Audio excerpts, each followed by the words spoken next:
Jadi waktu umur mungkin 12 tahun sempat bertanya-tanya sama papa gitu, kenapa sih kalian menyembah, kenapa orang-orang pada kalau menyembah angkat tangan. 12 years old, nge-challenge Tuhan. Aku challenge Tuhan waktu itu, kayak Tuhan, kalau emang Tuhan ada, tunjukin ke aku gitu. Karena aku ingat banget saat itu juga aku lagi dealing dengan kepahitan terhadap orang tua, karena aku baru aja dapet adik kecil di tengah mood swing aku sebagai ABG itu.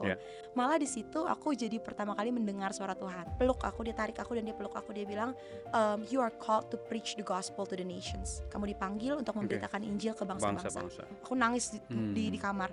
And I said to my mom, aku bilang ke mama papa, Mipi, aku nggak tahu kenapa I really want to serve God. Aku pengen banget memberitakan Injil ini. Dan tapi papaku adalah seorang dokter gigi, so beliau bilang, no, jadi dokter gigi dulu. Tuhan yang buka jalan. And one morning, papa bilang, sih kalau kamu mau jadi misionaris, go ahead. Indonesia ke Australia kan organisasinya besar gitu kan. Kamu ke sana nyala, ke sini nyala. Yang mereka nggak tahu. Aku cuma punya satu rumus. Colok, cabut, sambil doa dalam nama Yesus. Banyak. Aku ada satu lagu kan, berkali-kali kau menolong gitu kan. Kalau aku mungkin berkali-kali hampir mati. Bulan kedua dalam misionaris, aku pergi ke Filipina. Baru 2 hari aku nyampe Filipina, dapat telepon, Oma meninggalnya. Mengalami semua itu tadi, IT itu semua. Tapi aku mengalami semua itu dengan duri dalam dagingku, yaitu anxiety disorder. Kali dimana mamaku harus datang ke Australia karena tubuhku udah nggak bisa ngapa-ngapain. Sudah mulai berpikir, ini kalau gue kayak gitu terus minggu loncat. You know what? All this anxiety is here. Semua rasa takut ini di sini gitu. Cemas ini semua di sini. Berobat itu sekitar 5 tahun Kak. Terapi kan membantu itu semua. Tetapi 2 bulan setelah aku selesai minum obat 5 tahun itu, aku malah menemukan tumor. 14 benjolan tumor yang bukan cuman di dalam, tapi pecah-pecah.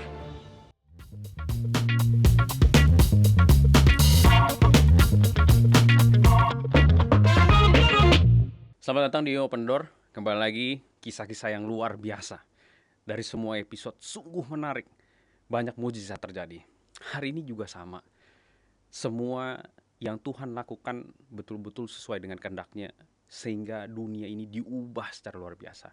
Mungkin hari ini banyak yang stres, depresi. Yang nonton mungkin hari ini juga lagi ada sakit penyakit, nggak tahu sembuhnya kapan, atau kapan kira-kira waktunya Tuhan. Saya punya kesaksian hari ini yang luar biasa, di mana Tuhan terus menata setiap langkah kakinya dan diberikan mukjizat. Mau dengar? Harus sampai habis, karena ini akan mengubahkan semua pola pikir orang, bahkan iman kita. Langsung aja, saya Efraim, GBWTC Open the Door. Selamat datang Deborah. Hai Kak. Puji Tuhan, luar biasa. Lihat Deborah ini ya. Waktu tadi kita sempat ngobrol-ngobrol sedikit sebelum podcast ya. Sekitar 15 menit lah, 10-15 menit. Ini rasanya merinding nih. Sekilas tapi wah, rasanya gigit gitu. Saya sendiri ini mau dengerin detailnya itu seperti apa. Siap ya Dev ya? I'm so excited. Selalu excited untuk menceritakan kebaikan Tuhan. Iya, luar biasa. Dev, sekarang lagi kesibukan apa? Sekarang kesibukannya lagi bangun bisnis. Bangun bisnis kecil-kecilan di sebelah rumah, studio gitu, untuk ngajarin anak-anak. So I really believe that aku dipanggil untuk memberitakan Injil, tapi juga untuk menjadi dampak di bidang edukasi. So I've been doing that for setengah tahun mungkin sekarang, lebih kurang. Terus juga lagi pelayanan di kota kecil namanya Maja. Yes, itu mungkin kalau para Green Line KRL nih, mereka semua pasti tahu. Maja tuh 2 stasiun sebelum Rangkas Bitung. Jadi kita di sana melayani, merintis bersama-sama, bersama orang tuaku, dan aku megang Next Gen. Jadi aku megang semua pelayanan-pelayanan yang berbau Next Gen pokoknya. Dan lagi juga sibuk di belakangan, kita lagi ngelakuin pelayanan Gospel on the Street. Jadi kita membagikan Injil di jalan-jalan, doain orang-orang di jalan-jalan. So doing a lot of things with God. I guess just hidup bersama Tuhan. Luar biasa ya. Umur berapa sekarang Deborah nih? 25 25 tahun. Yes. Luar biasa. Yes. Kenapa kamu kok bisa gitu seumur 25 tahun ini udah bisa pelayanan sampai segitunya? Apa emang latar belakang keluarga kamu juga memang pelayan Tuhan atau Sekarang mungkin iya. Sekarang iya, tapi waktu mulai melayani, sebetulnya kita datang dari keluarga yang bahkan nggak pernah melayani di gereja yang Oke. secara dalam gitu. Dulu waktu aku mulai pelayanan, I didn't actually really like church dulu. Oke. Bukan orang yang suka melayani di gereja, suka Ya, layani di luar dulu. ya. Tapi what makes me mungkin jadi jatuh cinta banget sama gereja, ataupun dari dulunya kenapa bisa suka banget pelayanan mungkin ya, simply karena I love Jesus-nya kali ya. Ini Cinta karena banget gitu. ya. Jadi kayak ibaratnya orang yang udah suka banget sama satu restoran, I Yeah. want everybody to know this restaurant gitu Yes, kan. for sure. Itu sih aku. Yeah, Kayak tipe orang yang kalau udah cinta bucin banget, jadi pengen semua orang tahu nih sama Yesus ini gitu. Jadi Betul. dari 13 tahun pun udah melakukan pelayanan ini, dan this is my 12th year pelayanan. 12 years, sadis, Jadi luar 12 biasa tahun. ya. Orang kalau pergi ke restoran kan karena cinta makanan ya, ya di-serve gitu. Yeah. Terus dia dapat makan rasanya luar biasa, pelayanannya bener-bener enak. Yeah. Ini pasti juga ada sesuatu, kenapa bener-bener secinta ini sama Tuhan. Pasti ada sesuatu yang Tuhan kerjakan luar biasa dalam hidupnya ya, Dep ya. Yeah, for sure. Oke, boleh ceritain awal mula kamu nih gimana kok bisa secinta ini sama Tuhan gitu? Atau mungkin ada peristiwa sesuatu yang bisa kamu share buat kita semua? Ya, I would love to. Jadi waktu umur mungkin 12 tahun, sempat bertanya-tanya sama papa gitu, kenapa sih kalian menyembah, kenapa orang-orang pada kalau menyembah angkat tangan, 12 years old. Jadi kayak masih anak yang baru naik SMP, baru aja kelas 6, naik SMP, ngelihat kakak-kakak di sekolah saat itu, kebetulan sekolah Kristen, kayak kok mereka nyembah ya, ini apa ya, maksudnya kenapa ya mereka kayak gini. And I remember I challenge God. Gak ada lagi kan orang yang challenge Tuhan. Iya. Aku challenge Tuhan waktu itu, kayak Tuhan, kalau emang Tuhan ada, tunjukin ke aku gitu. And one day aku inget banget di ulang tahunku yang ke-13 tahun, I encountered God. Aku ketemu Tuhan. Encounternya itu sebetulnya simple banget. Di ruangan kamar aku lagi nangis karena saat itu keadaannya keluarga malah lagi bertengkar lah intinya. Keluarga bertengkar, dan aku bilang ini kan harusnya my special day. Right, my special day. So everybody is you know, mereka semua busy dengan their own things, they're fighting. Karena aku ingat banget saat itu juga aku lagi dealing dengan kepahitan terhadap orang tua karena aku baru aja dapet adikku. Jadi kayak anak yang udah 12 tahun tunggal, ceritanya ini anak tunggal, dapet adik, kesal, marah. So saat itu ya ABG lah, ABG dengan segala macam emosinya. Tapi ya again, Tuhan tuh tahu cara terbaik untuk ketemu gitu. Karena aku ketemunya sebagai ABG, ya ketemunya juga dengan mood swingnya ABG ini gitu. Ketemunya di tengah-tengah mood swing ABG. Long story short, dari perjumpaan kecil di tengah mood swing aku sebagai ABG itu, malah di situ aku jadi pertama kali mendengar suara Tuhan. Yang aku dengar pertama, aku ingat banget, nggak secara audible, tapi I really believed it was God. Aku ingat banget Tuhan bilang, I am your father and you are my daughter. Aku ingat itu, simple itu. And since then, aku punya rasa haus dan lapar yang di luar dugaan aku. So I was praying, I was fasting, puasa. Teman-teman yang lain itu waktu itu kayak makan siang gitu. Aku ditanyain mau makan siang nggak? Aku mau pergi aja ke ruangan kecil di sekolahku. Aku ingat banget. And I'll just pray there for hours, kayak selama for 1 hour gitu. Selama 1 jam lunchtime aku berdoa. And then tiba-tiba Tuhan tuh kasih hunger, rasa lapar untuk berdoa untuk revival di sekolah. Saat itu teman-teman tuh ngebully karena kenapa lu angkat tangan, ngapain lu nyembah-nyembah Tuhan kayak gitu, ih malu banget gitu kan. Betul. You know, anak-anak high school kids pada umumnya, right? So I remember saat itu karena mereka ketahuan kayak gitu, my only instinct saat itu adalah sebagai anak yang baru ketemu Tuhan, baru cinta sama Tuhan, I'm gonna pray for you, right? Aku doa nih ya. So what I did saat itu, aku ingat banget 40 hari puasa. Aku bilang sama Tuhan, aku mau... Sebentar, itu di umur kamu 13 tahun 13 kan? tahun, yang setelah ketemu Tuhan itu. Oke, kalau anak umur 13 tahun emosinya kan masih tinggi begitu kan. Pada saat kita dibully, dulu saya pas lagi umur 13 tahun dibully di sekolah, saya fight back gitu. Kita lawan gitu. Nah tapi kok bisa gitu, umur 13 tahun kamu bisa pilih menyendiri untuk berdoa pada saat disakitin, terus tiba-tiba kamu bilang kamu mau berdoa buat mereka gitu. Padahal juga sebenarnya orang tuamu, kamu ada kepahitan waktu itu kamu tadi bilang kan. Oke, apa yang bisa bikin kamu kayak gitu? I think love changes everything. Kasih Tuhan tuh change everything. The moment I heard kamu adalah anakku dan akulah bapamu, that change everything. Oke, itu momen. It gives me an ownership. rasa dimiliki oleh Tuhan gitu. Sehingga apakah prosesnya gampang? Enggak. Proses dibully mengampuni, pasti segala macam, proses dan yang lain. untuk proses dibully gitu-gitu itu kan susah semua gitu ya. Tapi saat aku dipenuhi dengan kasih Tuhan, I had no room buat yang lainnya seperti bitterness towards these friends of mine gitu.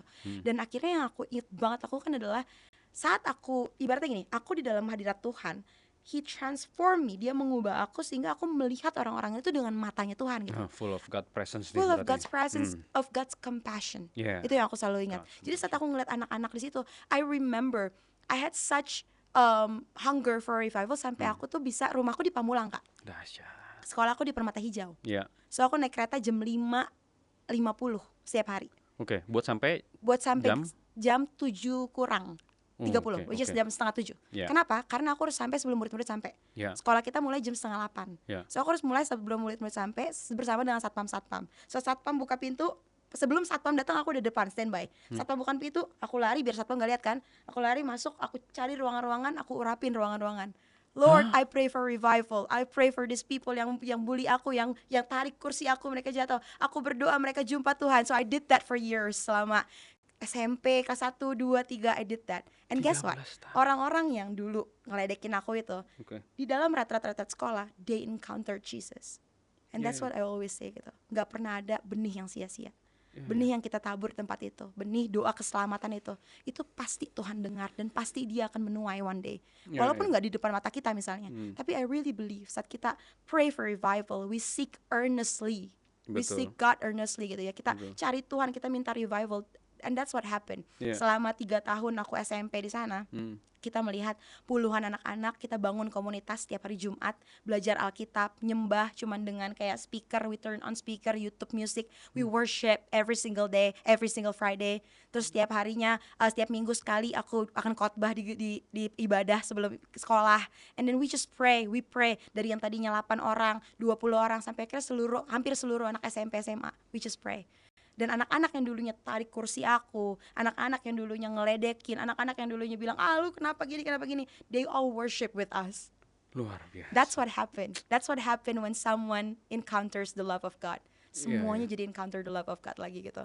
So that's the start, I guess. Itu awal dari kenapa bisa cinta banget sama Tuhan. Nggak dimulai dari tiba-tiba pelayanan di mana atau di mana, enggak. It starts from where I was. Siapa yang support kamu pada saat di tengah-tengah kamu lagi dibully atau sama temen? Ini kan kondisinya kayak gini, biasanya kamu nggak punya teman biasanya nih, atau cuman mungkin 1 atau 2. Tapi itu pun juga mungkin yang nggak akan terlalu dukung kamu kan. Siapa orang yang support kamu waktu itu?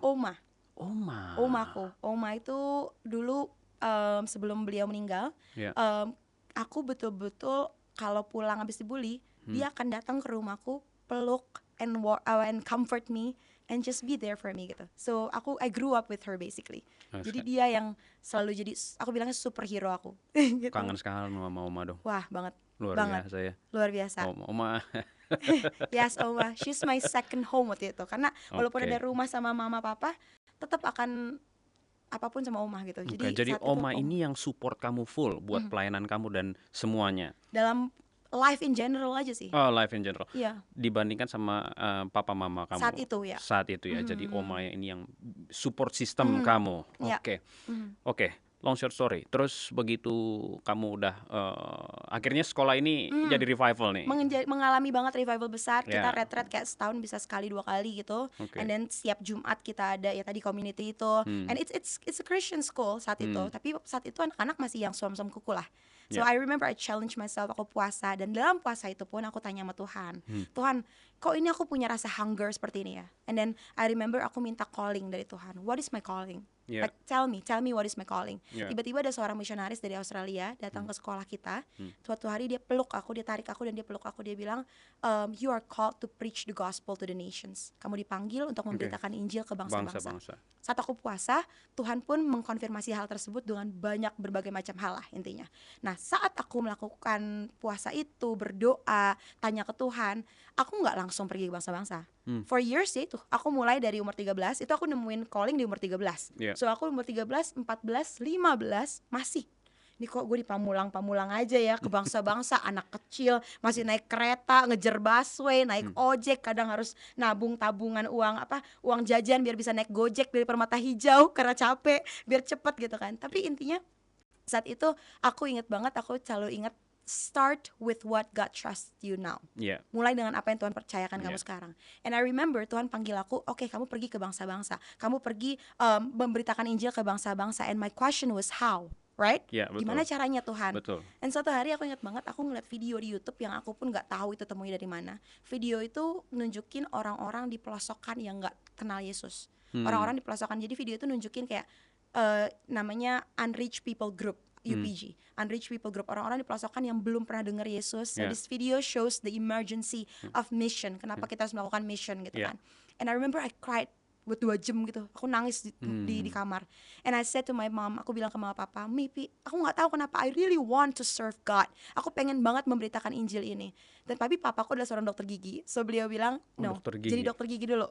Ini kan semua udah ada nih ya, dokter gigi ini settingan semua udah ada nih, udah lengkap. Jadi dokter gigi dulu. So I told God, aku bilang sama Tuhan, kalau ini panggilan dari Tuhan, aku nggak mau fight, aku nggak mau argue.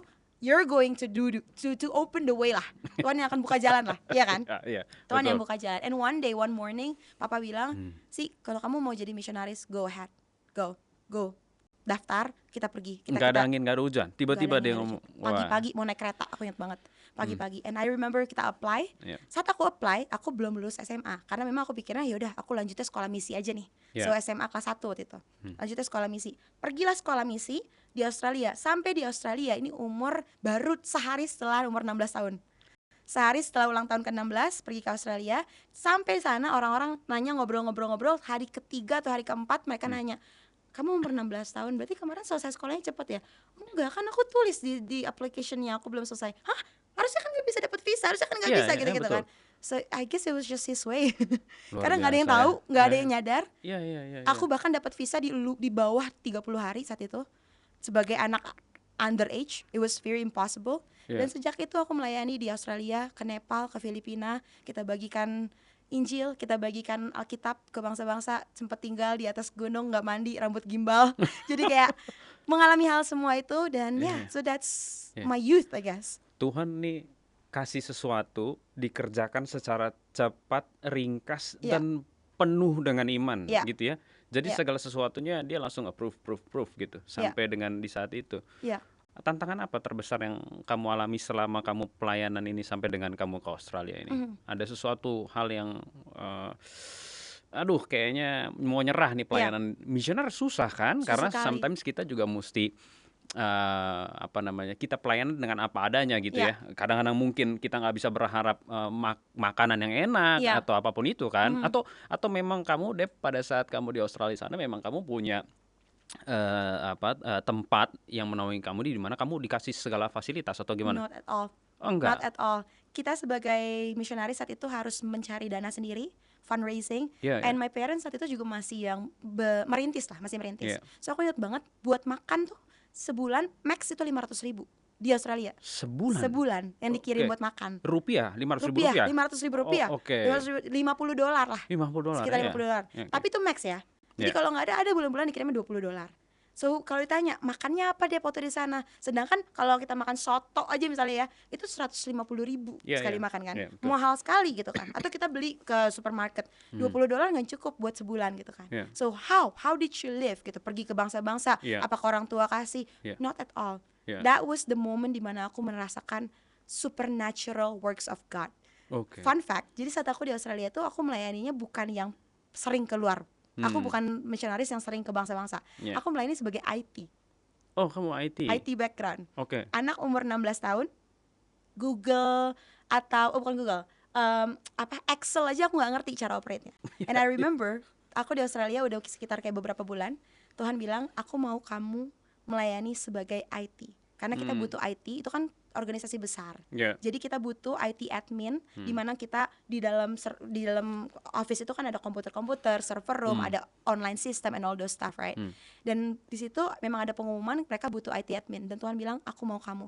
And I remember I prayed about it, karena aku, Tuhan, Excel aja gue nggak bisa, gimana caranya ini IT gitu kan, kayak ini maksudnya gimana? Tuhan bilang just do it. Do it. Mungkin karena kamu fast learner jadi bisa aja gitu. Harusnya ada mungkin gitu ya. gitu, kamu tapi dikasih hikmat. Jujur, kalau aku melakukan semua itu, kalau ditanya sekarang, waktu itu kamu kerja ngapain aja? Nggak ingat, Kak. Karena kalau ditanya, what power did you do it with? The power of the Holy Spirit. Mau denger nggak satu kesaksian lucu, Kak? Silakan. So sebagai IT admin, dulu kita ada satu kali di mana server mati. Server itu ruangannya sekitar satu ruangan ini. Server itu kan ya kita semua tahu ya, gede-gede. Sebagai anak betul. 16 tahun, saya tidak mengerti nih tombol-tombol. Banyak tombol. Banyak sekali. Tidak ada satupun seorang tim dari yang tim lama. So I was alone, right? Sendirian. Satu gedung depend dengan diriku dong ya, betul, gitu kan. Satu gedung depend dengan diriku, dan mereka semua bilang, "Dep, ini IT, servernya mati." I didn't know anything, so okay, you know what? I'll do it. Aku masuk ke dalam ruangannya, lock the door. Everybody kira aku lagi fix kan. You know what I did? Aku nyalain worship music.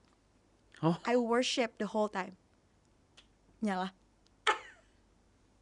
Ini gimana konsepnya? I know. Supernatural things walk with you when you walk with the supernatural God. Saya mau kayak gitu. I know.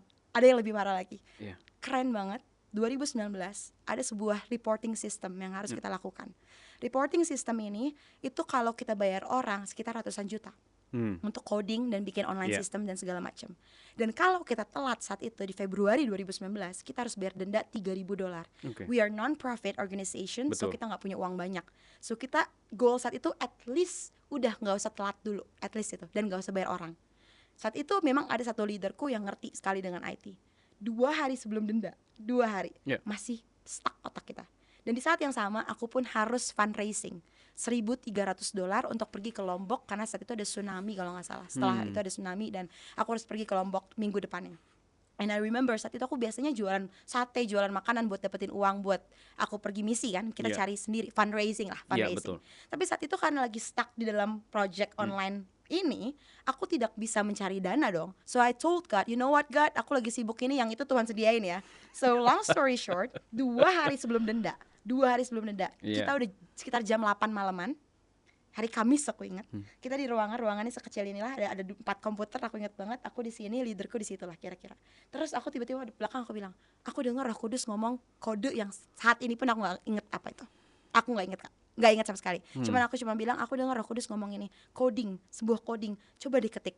Dia cuma ya udahlah, apapun itu cobain aja. Udah stuck mah. Kalau stuck mah segala cara juga mau dicoba nggak sih? Iya kan? Stuck 2 hari lagi bayar $3,000 nih kalau kita telat gitu kan. Apalagi kalau nggak bisa harus bayar orang lagi. Gimana ini kan? So I remember I told him and he tried and it worked. Denda nggak bayar. Yang lebih dahsyat lagi, saat aku pulang ke rumah, teman dari Amerika, aku di posisi di Australia, temanku di Amerika udah sekitar setahun nggak ketemu, dia tiba-tiba Facebook Messenger, Dep, aku mau kirim $1,300. Persis nilai yang kamu butuh. Persis. Luar biasa. $1,300. Tidak ada dari orang lain, just from one person. Itu yang aku selalu alami di sana. Saya lihat Deborah ini ya, begitu dekatnya sama Tuhan sehingga hikmat tuh turun terus gitu. Amin. Karena hikmat ini melampaui segala macam akal. Amin. Saya ingat sama anak saya nomor 1 Bennett. Setiap kali dia mau pergi sekolah, salah satu doa yang saya selalu doakan buat dia adalah Tuhan kirimkan hikmat seperti yang Tuhan pernah kirimkan pada Salomo.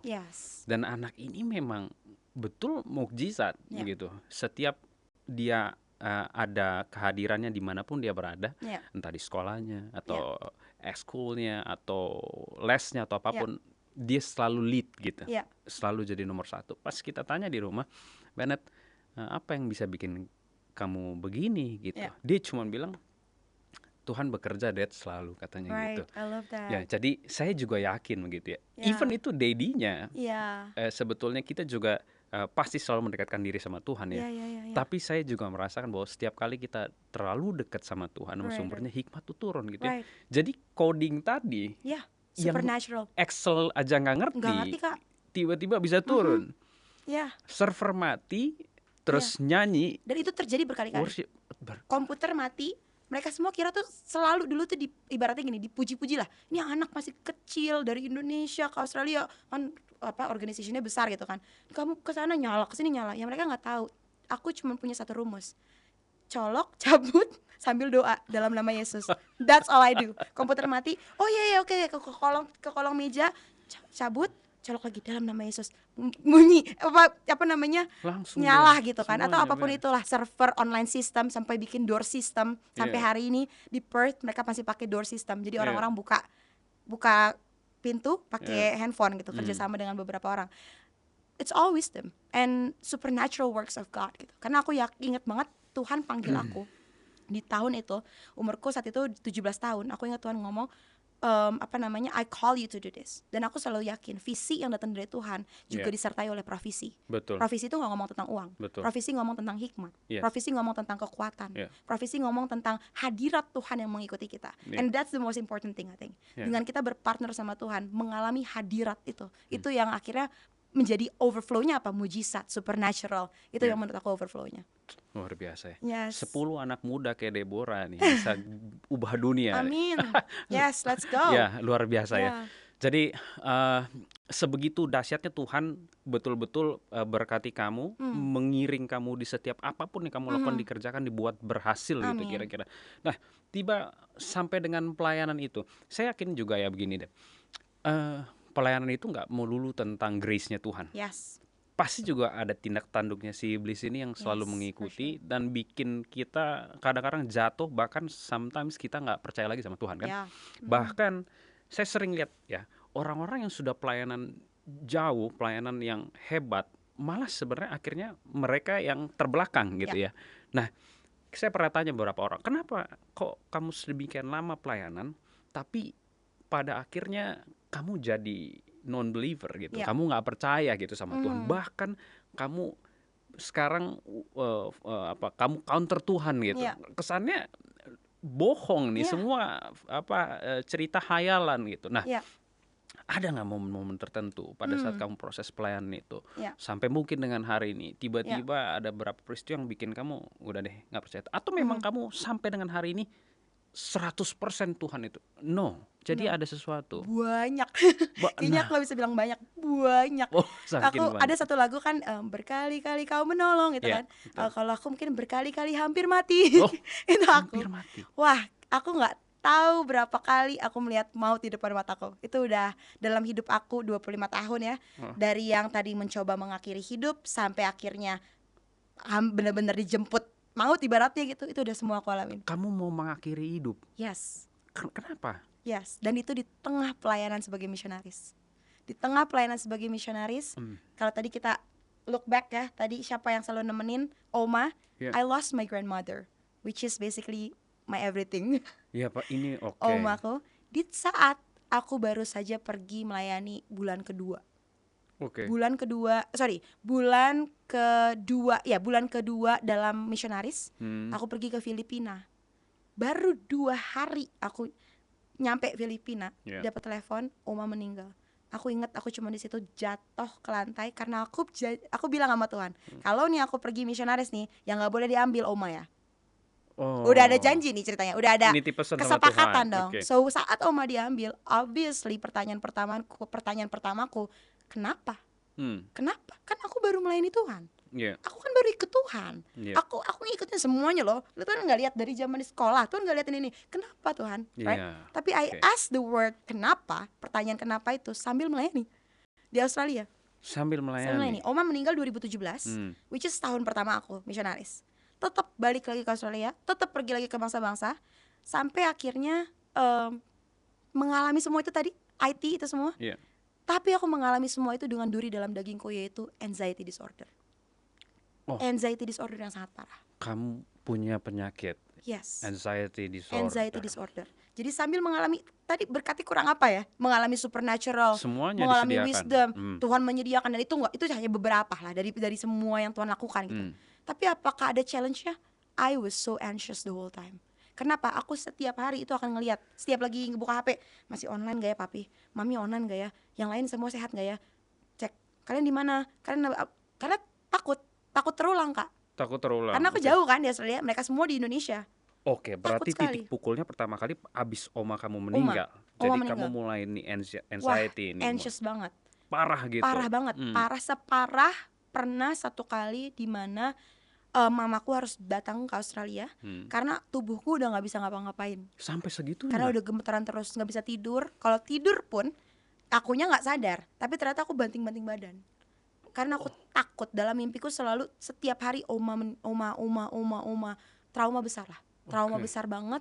Sampai akhirnya aku ingat banget, aku tuh tinggal di lantai 11 waktu itu, dapat berkat untuk dipindahin ke apartemen. Aku tinggal di lantai 11 dan sudah mulai suicidal, sudah mulai berpikir, ini kalau gue kayak gitu terus mending gue loncat.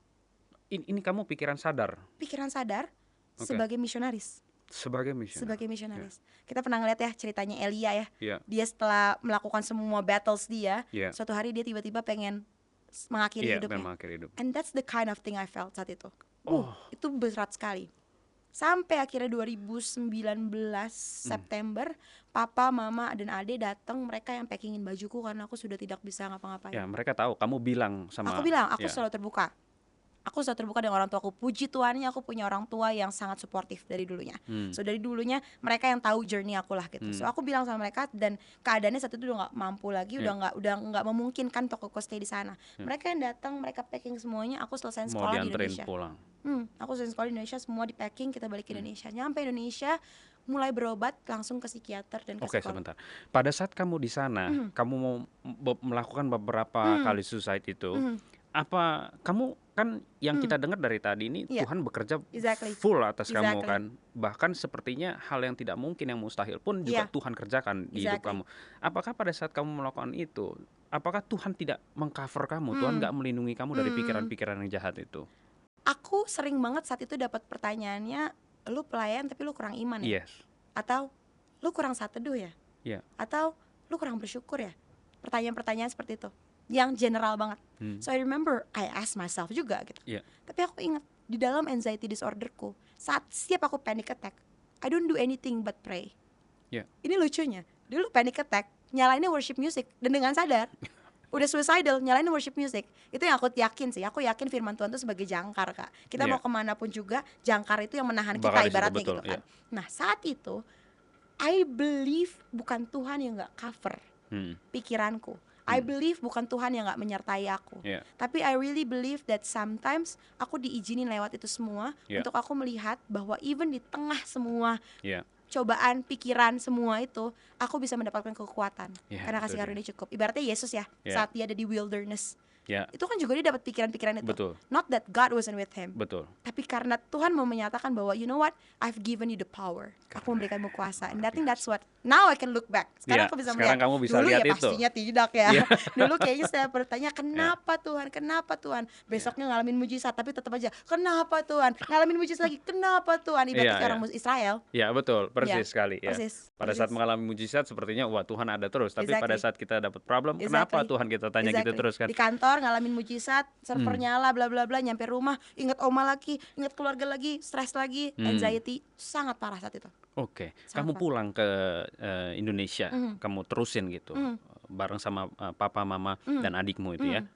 Terus apa yang terjadi selanjutnya? Setahun apakah gak sembuh? ngapa-ngapain. Enggak, setahun gak ngapa-ngapain, hanya fokus berobat.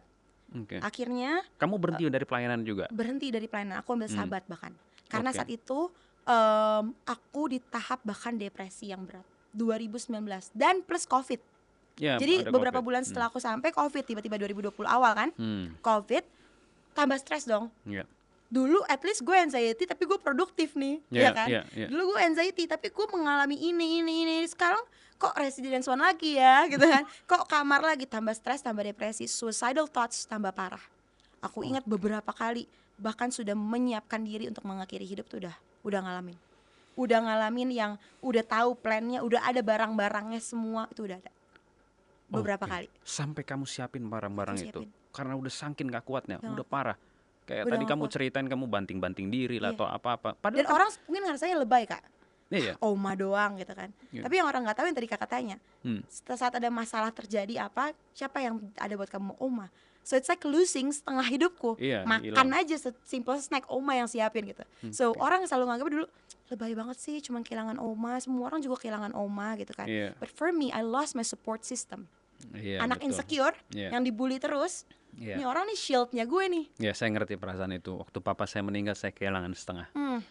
Karena support terbesar lah gitu. Mama juga support gitu. Tapi anak laki-laki itu kan biasanya karakternya datang dari ayah ya. Jadi seakan-akan kita kehilangan. Saya ngerasain banget itu ya. Jadi itu bukan hal yang simple sih. Tapi pertanyaannya gini deh. Waktu kamu kehilangan oma itu dan kamu sudah dibawa sama papa mama kamu ke Indonesia ya.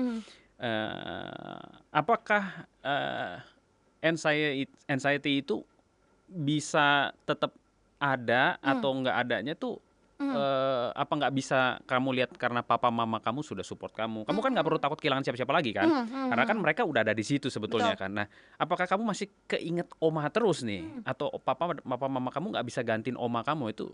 5 tahun setelah oma meninggal setiap malam mimpi oma.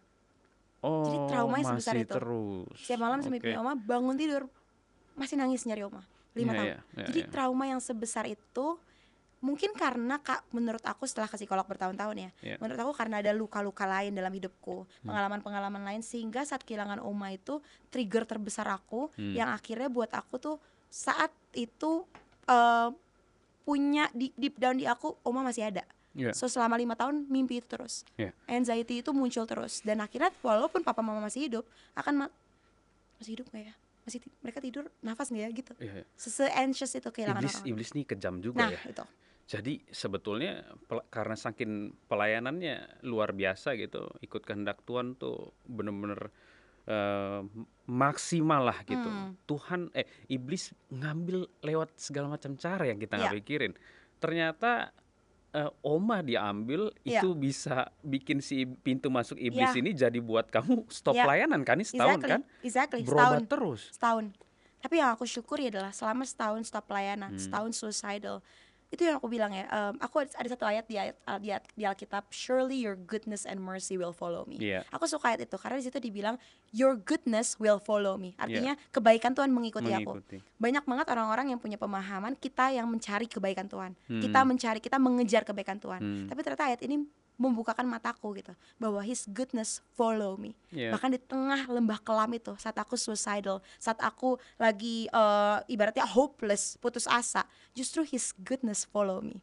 Di tengah-tengah kamar di mana udah semua barang-barang, I remember selalu aku melihat selalu sama visionnya, ada seorang malaikat menyelamatkan aku. Itu happen a lot of times. It happened a lot of times. Artinya aku menyadari gitu, even when I go through the valley of death, itu ya yang dibilang di Mazmur 23. Bahkan saat aku melewati lembah kelam, atau bahasa Inggris the valley of death gitu, He is with me.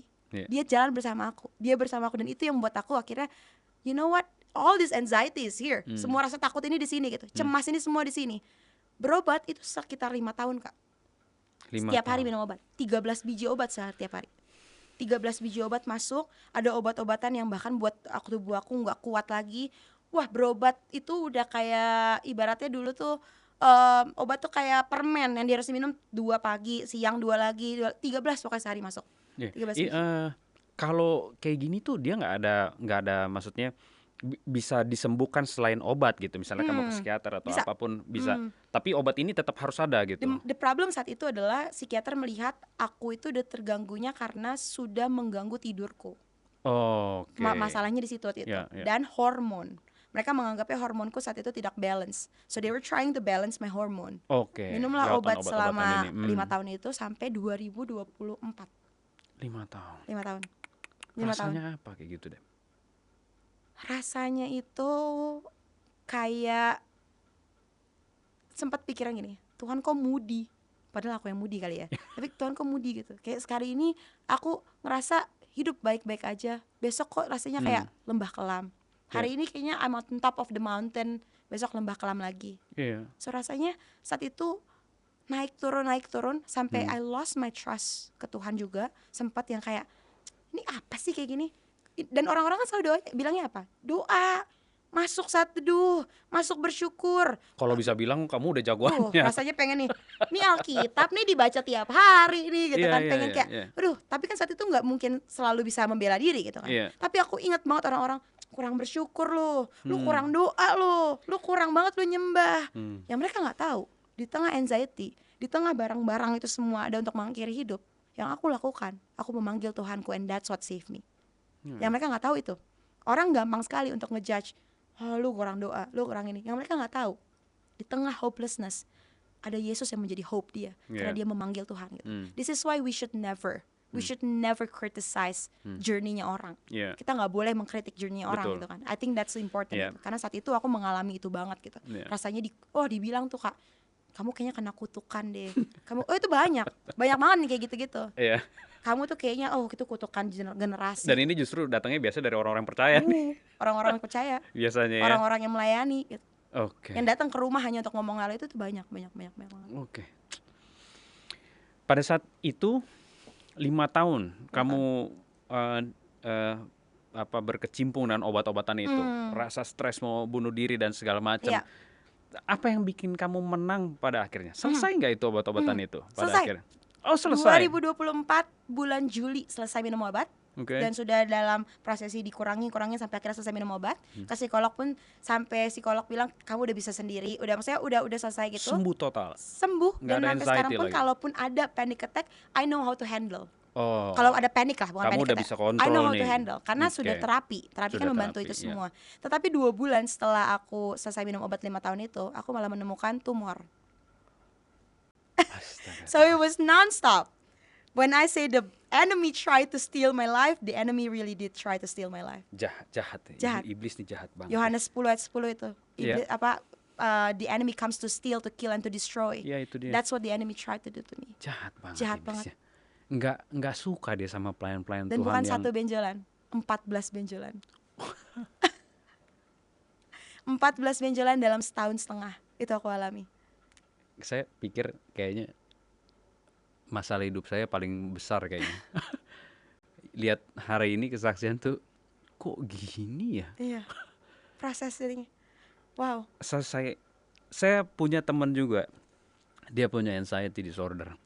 Saya lihat itu aja kayaknya udah saya ngebayangin dari tadi yang kamu bilang itu saya bayangin. Saya lihat persis ada di teman saya. Sampai dia akhirnya stroke. Sampai stroke loh itu. Jadi saya tahu gimana orang berjuang buat itu kan.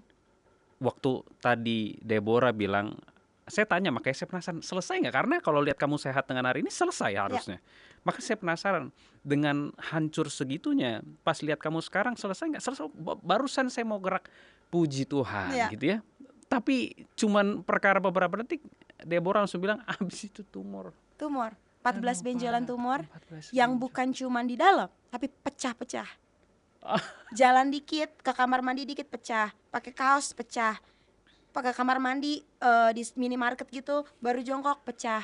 Apapun ini kenapa pecah. Deh? Maksudnya apa karena efek dari obat-obatan itu sampai akhirnya? Setelah ditemui ternyata begitu. Setelah ditemui ternyata semua yang terjadi itu memimpin aku sampai akhirnya mengalami itu semua gitu. Tapi yang aku syukuri adalah, Kak, masih bersyukur. I praise God for everything that happened. Aku nggak bisa ngeliat ke belakang dan bertanya kenapa lagi. No. Dan apakah hari ini aku udah sembuh? Sampai 2 malam sebelum aku datang ke sini, tiba-tiba bekas benjolan yang sudah rapat, tiba-tiba. But this is me. I go everywhere. Benjolannya pecah. Aku 2 hari yang baru kemarin sebelum aku di podcast ini, aku penginjilan di Kota Tua. Jadi ini belum sembuh? Belum total. Dokter sampai sekarang belum bisa bilang kamu udah sembuh. But I go around.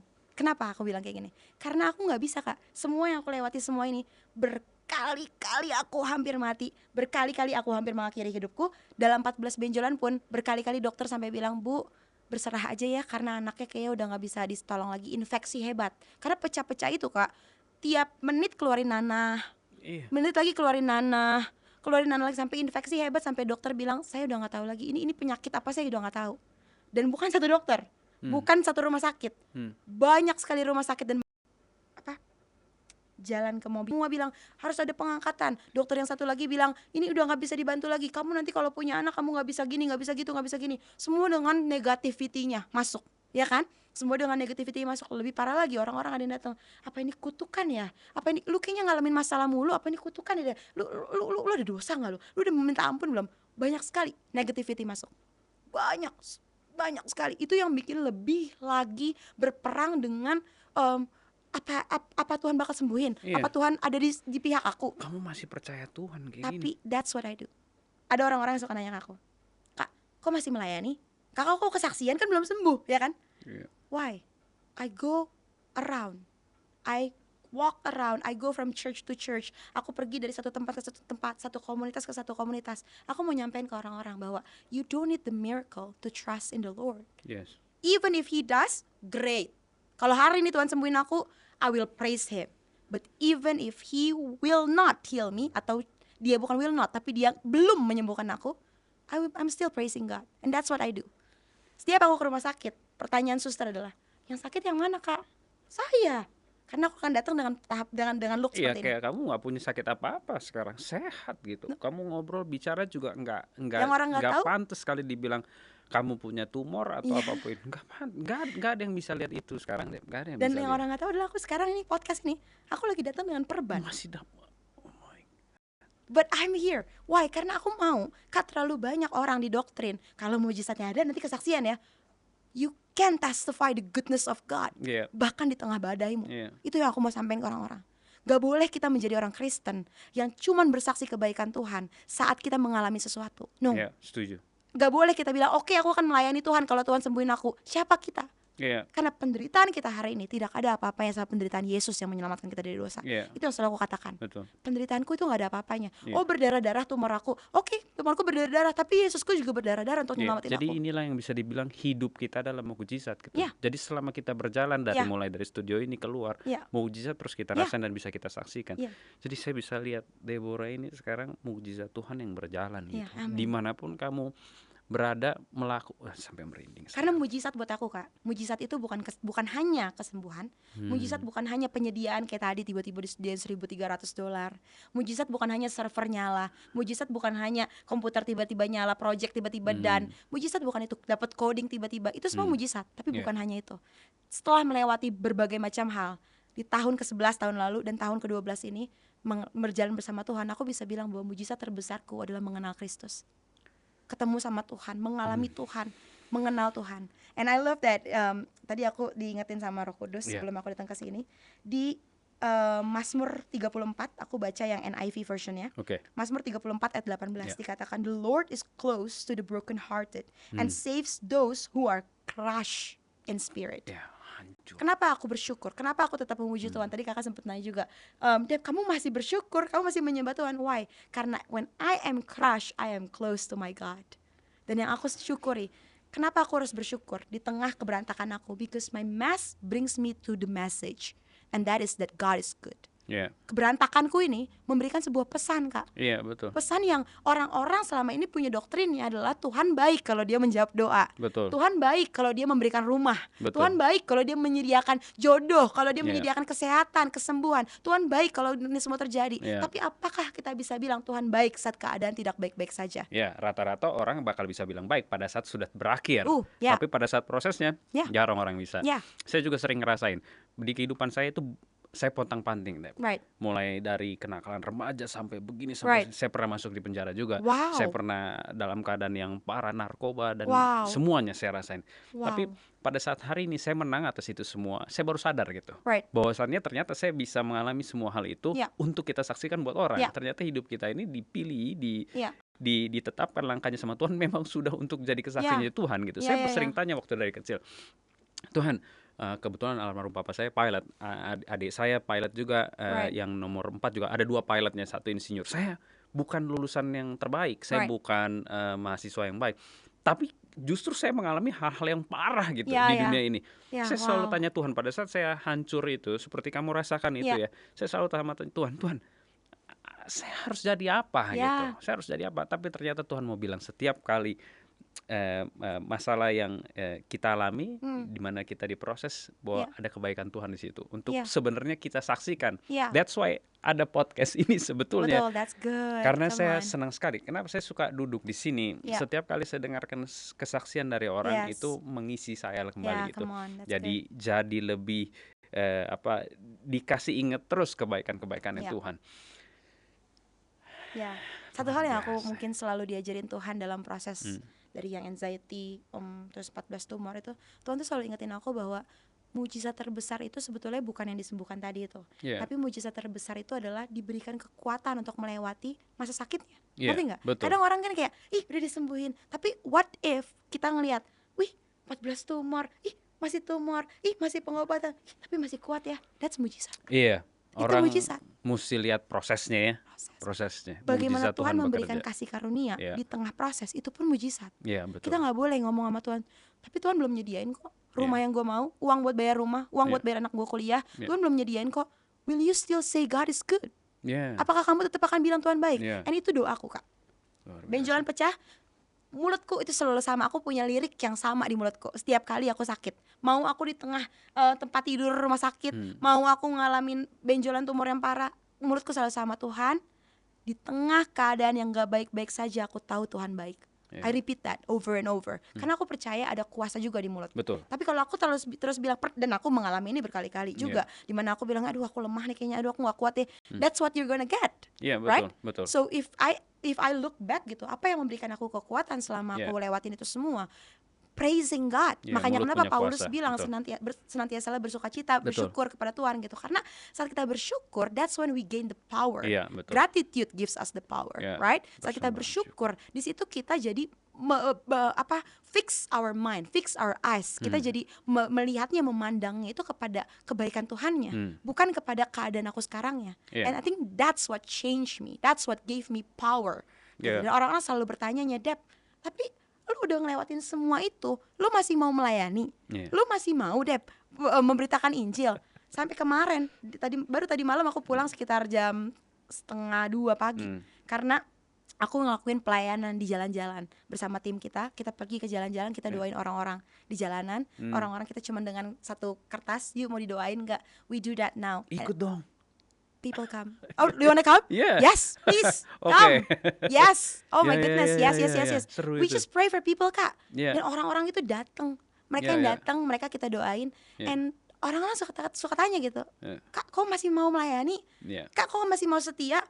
Lu paling bohongan, lu pakai masker ya. Ngerti gak? Kan orang pakai topeng ya lo, pakai topeng ya lo.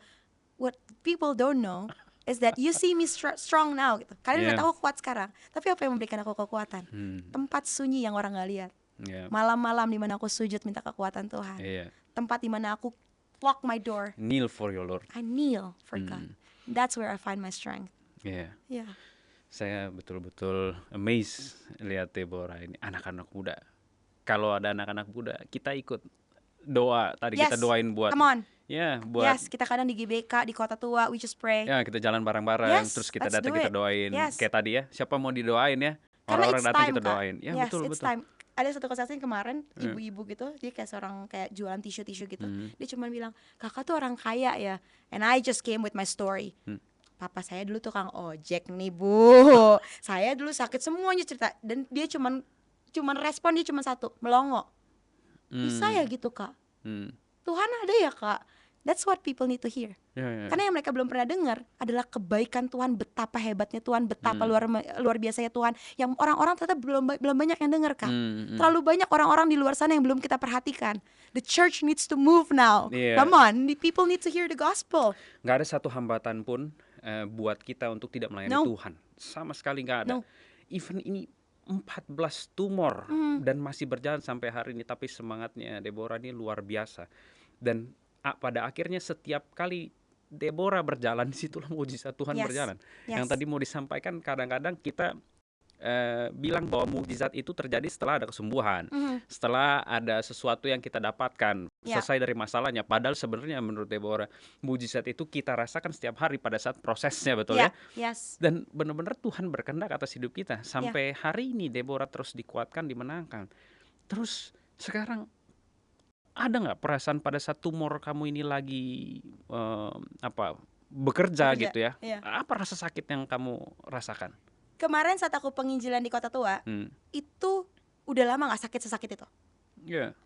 Tapi setelah lewatin 14 benjolan gitu ya, ibaratnya setelah orang karate, sabuk putih, sabuk yang berikutnya lagi, sabuk berikutnya lagi, kayaknya ini udah di tahap yang paling tertinggi gitu. Yang sampai kayak tumor muncul pun kayak, tumor. Udah begitu. Kayak udah di tahap yang, karena 2 hari yang lalu kan nemuin darah itu kan, dan cukup besar gitu maksudnya lukanya gitu kan. Yang bikin aku kayak, dulu nih gue kalau ngalamin kayak gini nih downnya setengah mati nih gitu. Maksudnya kayak sekarang udah biasa. Sekarang kemarin ngeliat gitu kayak udah. Karena kenapa? Aku cuma di pikiran aku gini, dulu hampir mati berkali-kali, dibawa ke IGD tuh sehari bisa 2 kali Kak. Cuma buat painkiller. Karena pecah terus. Ibaratnya kita satu luka borok kecil aja sakitnya banget sakit, kan ya. Pecah mulu. Sampai IGD itu usir aku, Kak udah gak ada obat yang mempan lagi Kak. Ini udah disuntik berapa kali Kak, udah gak bisa. Terus gimana? Sabar. Ibu kalau sabar, Tuhan juga udah suruh saya sabar. Dokter jangan bilang saya sabar gitu kan. Tapi dulu ngalamin itu semua Kak. Saya ngalamin itu semua. Dan sekarang saat semua terjadi, apakah rasa sakitnya berkurang? Ada yang sakitnya sakit sekali. Tidur aja gak bisa madep kiri. Sampai hari ini pun tidur masih pelan-pelan. Karena kalau kena kadang suka sakit banget gitu. Tapi apa yang bikin aku responnya berbeda? Yang bikin aku responnya berbeda adalah revelationnya. Pewahyuan. Kalau dulu selalu pikirannya adalah gue sakit, gue kena kutuk, gue sakit ada yang salah, gue sakit, gue kayaknya Tuhan gak berkenan untuk aku. Sekarang aku tahu bahkan di tengah rasa sakitku pun surely His goodness and mercy will follow me, right? Aku punya pemahaman itu Kak, bahwa bukan aku yang mengejar goodnessnya Tuhan. Kebaikan Tuhan, kesembuhan itu tuh bukan aku yang kejar. Kebaikan Tuhan itu janjinya. Goodness will follow me. So now I go everywhere. Rasa sakitnya ada nggak? Ada, tapi goodnessnya will follow me. Rasa sakitnya ada nggak? Ada, tapi I will still preach the gospel. Why? Karena aku terlalu yakin untuk aku kuat ngelewatin ini semua aja itu udah mujizat Kak. Dokter aja bingung, iya kan? So I don't need. Ibaratnya gini, aku capek menjadi orang Kristen yang butuh bukti untuk percaya sama Yesus. Right? Betul. Orang Kristen banyak gitu kan, buktikan dulu Tuhan bisa sembuhin. Baru aku percaya Tuhan bisa sembuhin tumor. Aku capek menjadi orang Kristen seperti itu. Sering orang begitu. Bahkan sometimes terjadi sama saya tuh. Sering banget. And one day aku dapat revelation. Aku lagi berdoa, sebuah visi. Ada gambar, sembuh. Mau ini, sembuh. Coba skip dulu. Terus promosi, coba skip dulu. Terus ada gambar uang misalnya gitu, coba skip dulu. Terus ada gambar Yesus disalib dan dia bilang, kalau yang tadi semua gak terjadi, tapi cuma ada salib Kristus ini, apakah ini cukup buat kamu? That change my perspective. Kalaupun gak kesembuh, apakah salib Kristus itu cukup untuk menunjukkan kepada aku bahwa dia adalah Tuhanku? Kalaupun promosinya gak ada dalam kerjaan gitu, bisnisnya nggak sukses, kalaupun nggak ada nih satupun janji Tuhan yang udah terjadi, apakah salib cukup menjadi bukti bahwa dia mengasihiku? Itu yang susah. Apakah the cross is enough? That changed my whole perspective. Dan itu juga pukul saya sekarang. Right, I know. I was shocked. Aku ingat banget aku lagi nyembah cuma dengan gitar and I was like, oh no. Karena sering sekali kita sebagai orang Kristen butuh bukti bahwa Yesus itu hidup. Saat Yesus bukan cuma membuktikan dia hidup, dia membuktikan bahwa dia rela mati untuk kita. Dia rela mati, dia rela hidup kembali. So what else? What evidence do you need? Right? Betul. That's why I tell people. Ini sering terjadi juga sama orang-orang yang lagi di padang gurun, apalagi itu yang paling keras, ya kan? Betul. Mana janji Tuhan? Mana milk and honey-nya? Susu dan madunya mana? Katanya Tuhan percayain tanah perjanjian gitu. What if the manna is the miracle for now gitu? Will you still be grateful? Gitu kan? Karena itu yang buat aku salib sih. Is the cross enough? If none of the healing happened, kalau kesembuhannya tidak pernah terjadi, apakah salib Kristus cukup untuk menunjukkan bahwa aku tetap berharga? Bisnis nggak sukses, apakah salib aja cukup? Kalaupun yang kita deklarasikan, yang kita minta, yang kita janji Tuhan yang pengen kita rasakan nggak terjadi, is the cross enough? Itu kan lordship, menjadikan Tuhan segalanya gitu. Betul. Apakah kita tetap bisa bilang Tuhan baik, even if none of our prayers are answered, right? Luar biasa ya. Jadi menurut kamu fokusnya tetap Tuhan apapun yang terjadi, seberapa besar pun penderitaan yang kita, fokusnya tetap Tuhan, sehingga kita nggak kehilangan arah. Kamu punya tips and trick nggak deh? Pada saat orang sedang ngadapin berbagai macam hal ya, kalau case kamu ini sebetulnya sakit penyakit dan yang lainnya, kamu punya trik nggak buat semua yang lagi nonton ini? Trik apa yang bisa bikin kamu bertahan kuat berbulan-bulan bahkan bertahun-tahun kamu merasakan ini? Di samping kamu cuman sekedar berdoa sama Tuhan, percaya sama Tuhan, atau memang kuncinya cuman kamu berdoa percaya, sometimes kamu nggak percaya tapi kamu paksain diri kamu seret lagi. Ada tips dan trik nggak? Atau kamu dapat support dari orang-orang atau apapun itu? perintah Tuhan yang paling aku suka banget, I enjoy a lot, adalah Yohanes 15. Remain in my love. Tinggallah di dalam aku. Kadang sebagai umat Kristus gitu ya, kita sering mikirnya sana pergi berbuah, sana kamu harus berbuah gitu kan. Tapi suatu hal yang Tuhan ajarin aku adalah Tuhan tuh gak pernah suruh kita berbuah. Betul. Berbuah ngomong tentang mengalami mujizat, mengalami kesembuhan. Yang Tuhan minta adalah tinggal di dalam dia. Kita terlalu fokus melihat buahnya, kita terlalu fokus memandang buahnya udah muncul belum ya, gue udah berbuah belum ya, sampai kita lupa bahwa yang Yesus minta adalah untuk kita adalah tinggal di dalam Tuhan. Tinggal itu adalah proses di mana kita berakar. So if people ask me, apa tips and triknya gitu untuk kamu bisa tetap kuat mengalami itu semua, untuk orang-orang yang lagi percaya sama Tuhan, tinggal. Karena it's easy Kak. Kadang ada masa-masa, kemarin ada orang tanya, ada masa-masa di mana gue gak bisa ngerasain Tuhan. Kak, gue tuh gak bisa ngerasain Tuhan, gue ngerasa Tuhan gak bergerak. Itu kenapa? Aku selalu menganggapnya ibaratnya biji ya Kak, benih. Kalau dia lagi ditanam, dia baru dimasukin, dia lagi berakar. Kalau itu si petaninya bilang, aduh kok gak muncul-muncul ya, coba gali lagi deh, kita ambil lagi deh, terus dipindahin, yang ada mati dan gak bisa berbuah dan gak bisa muncul, betul? What do they need to do sebagai farmers? Tinggalin, biarin dia berakar. Gelap gak di situ? Gelap. Di situ sendirian nggak? Sendirian. Itu proses aku. 14 tumor, gelap nggak? Gelap. Sendirian nggak? Sendirian. Tapi itu proses berakarnya. Tapi kalau dulu aku berusaha untuk, udah deh nggak kuat, aku pergi aja. Udah deh nggak kuat, aku ini aja. Buah-buah ini nggak akan muncul. Buah bukan ngomong tentang pelayanan, bukan ngomong tentang diundang pelayanan kesini kesana, kesaksian. No. Buah ngomong tentang apa? Self control, patience, kindness. So kalau aku ditanya, gimana cara kamu bertahan? Tinggal di dalam Tuhan. How do you do that? Satu, tiap hari Kak, mau lagi sakit pun, di dalam proses aku sakit pun, ada gak gagal jatuhnya? Ada. Jatuh dalam dosa karena aku misalnya marah sama Tuhannya, pernah ada gitu. Tapi yang aku selalu suka, again, His goodness follow me and I accept His invitation. Ibaratnya dia ngikutin aku, udah ikut gue aja, aku ikut dia. Udah ikut gue aja, aku ikut Yesus. That's the beauty of walking with God. Dianya ngejar, as long as kita mau bilang, yaudah deh ikut Tuhan aja, dia tarik kita kembali kok. Terus dianya selalu ada, kitanya aja yang kena nakal. Betul. Iya kan? Kita aja karena nakal kayak udahlah mending kesana aja, udahlah mending ikutin yang lain aja. But His goodness follow me and I say yes to that goodness. And I think that's what remaining looks like. Luar biasa. Bukan berarti selalu sama ya. Bukan berarti imannya selalu kuat enggak. Tapi konsistensi dalam iman itu berbicara tentang I will stand strong and I will get back up again kalaupun aku jatuh. Karena aku tahu my focus is on that cross. Jatuh pasti, tapi dia harus tetap lagi balik ke Tuhan. Hopeless ada nggak? Ada pasti. Bertanya ini ada nggak? Ada. Tapi remaining itu bukan ngomong tentang gue beriman terus. No, remaining itu ngomong tentang even if I fall down, I get back up and I trust God. Itu remaining in faith, right? Setuju banget, luar biasa. Jadi kamu percaya bahwasannya bahwa apa yang sedang kamu alami sekarang ini, even itu belum sembuh, ini adalah kejadian dari Tuhan yang perlu kamu lakukan sebagai proses untuk supaya semua orang melihat.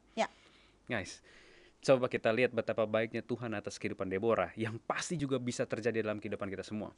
Mungkin sekarang kita lagi merasakan sakit penyakit, bisnis yang nggak kekontrol, ekonomi yang tidak membaik, dan segala macam hal yang mungkin buat kita depresi dan stres. Tapi lihat kesaksian hari ini, saya juga dikuatkan, terima kasih banyak ya Deb.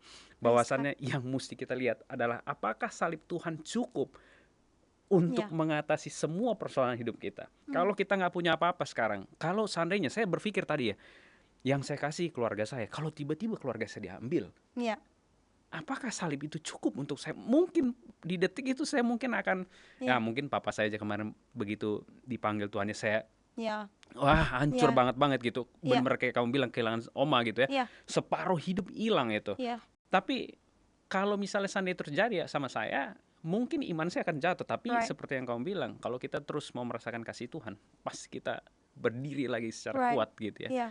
Luar biasa hari ini, luar biasa. Makasih ya Deb. Saya juga hari ini kayaknya ngerasa bahwa Tuhan bicara tuh, menolong sama saya. Apakah kalau kamu sudah melakukan berhasil A, B, C, D, tiba-tiba Tuhan ambil semua hilang, apakah aku cukup untuk hidupmu? Luar biasa, terima kasih ya. Kesaksian luar biasa. Ini ditunggu nih nanti tim kita mungkin setelah ini ada kesaksian selanjutnya yang pasti luar biasa. Gaspol. Iya, gaspol. Oke Deb, kamu boleh nggak kasih pesan terakhir? Buat siapapun itu yang mereka lagi merasakan depresi dalam bidang apapun, apalagi mungkin sakit penyakit yang mungkin gak kunjung sembuh sampai hari ini. Untuk semua orang yang ada di luar sana and you are experiencing such pain, atau mungkin penyakit yang begitu luar biasa, atau mungkin kamu lagi mengalami hopelessness, I just want you to know this, bahwa saat Yesus mati di kayu salib dan dia bilang it is finished, he truly meant it. Dia berkata semuanya sudah selesai, dan dia betul-betul memberikan semua hidupnya, seluruh nyawanya. Dia memberikan dirinya bahkan untuk disiksa di kayu salib. Why? Because he loves you.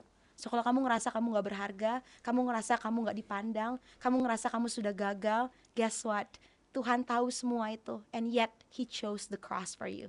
Now, kalau kamu mengalami penderitaan ini, will you still trust in God? Tuhan yang juga mengalami penderitaan. Demi apa? Demi kamu dan aku diselamatkan.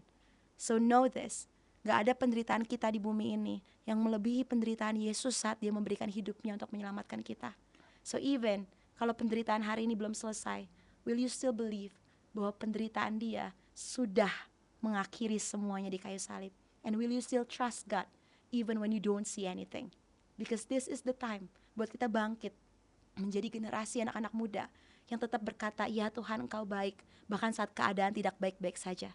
Karena ketahuilah teman-teman semua, kalau keadaannya belum baik, berarti Tuhan belum berakhir. Tuhan bilang His mercy is new every morning. Berarti artinya, kalau Tuhan masih memberikan kamu satu hari lagi untuk hidup, itu Tuhan sedang ngomong ke kamu, let's try again. He's giving you a new hope, but will you say yes to Him? And will you trust Him? Bahkan di tengah badai dan segala penderitaan.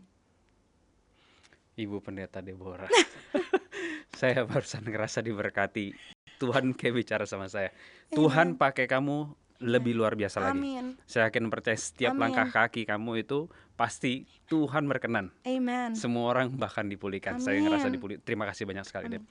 Oke, teman-teman, buat kalian semua ya yang tetap punya kesaksian ya, apapun itu yang mau disaksikan, segera hubungin kita, Open the Door. Kalian bisa email atau kirim message ke nomor telepon ini.